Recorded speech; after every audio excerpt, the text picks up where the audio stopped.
我係西九學院嘅總監，今日好開心嚟睇《牡丹亭驚夢》，真係覺得耳目一新。因為女主角係我第一次睇，感覺良好，佢好有台型。而另外黃成斌，我一路都好留意粵劇新秀做到而家，係已經可以上到大台，值得恭喜佢嘅。但係有咁嘅成績，我覺得其他嘅演員嘅幫助啦，同埋我相信藝術總監同埋指導嘅功勞一定好多嘅。咁同埋今次嘅製作裏邊，好開心見到香港新一代由演藝學院培訓，無論係燈光、佈景等等舞台製作方面都有啲新嘅元素，但係新嘅元素冇令到我哋呢個舊戲係會變咗唔同，因為大家對《牡丹亭驚夢》都好熟悉嘅，尤其是上半場最後一場幽媾唱做推介，要恭喜呢個製作成功。Hello， 大家好，我係西九文化區表演藝術行政總監譚兆文阿波，今日嚟睇香港粵劇藝術團《牡丹亭驚夢》第3場最後一場。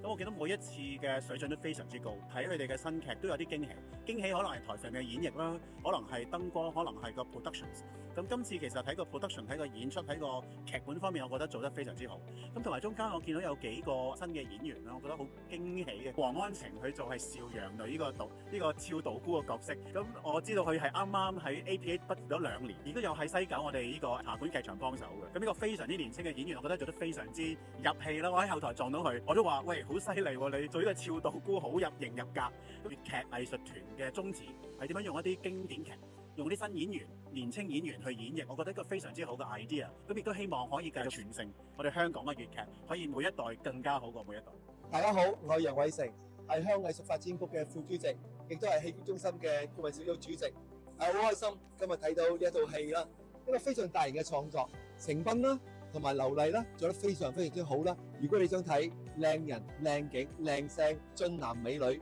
佈景好，製作好，而每個角色都係演到恰到好處嘅，特別係唔止係主角做得好，我最其中欣賞嘅咧就係敏婷啦，個角色做得好好，唱得好好，尤其是咧安晴咧扮個小道姑咧係惟肖惟妙，同埋整個配合咧，我覺得係惟肖惟妙嘅，同埋啲服飾咧恰到好處，令我覺得係非常好啦。當然歌聲悅耳啦，劇又好睇啦，你絕對唔可以錯過㗎，係香港一個難得嘅好製作。我係陳仲英，香港演藝學院嘅校長。咁今日咧就嚟睇香港粵劇藝術團嘅《牡丹亭驚夢》。咁我覺得今次嘅製作咧係十分之高水準嘅。咁亦都見到咧，無論喺舞美方面啦，或者係佢哋演員嘅演出咧，都係用咗好多心機。聽聞咧，今次呢個製作係用咗成1年嘅時間去彩排嘅。咁我亦都好多謝咧藝團咧，可以俾到我哋一班年青粵劇從業員咧，有一啲機會咧喺舞台嗰度演出。其實舞台作為一個咁精湛嘅一個表演藝術，佢係好需要時間去浸淫咧，先至可以有一個好高超嘅演出嘅。咁今次我亦都好高興啦，見到劉麗係我哋其中一個嘅老師，同埋去訓練出嚟嘅學生同台演出，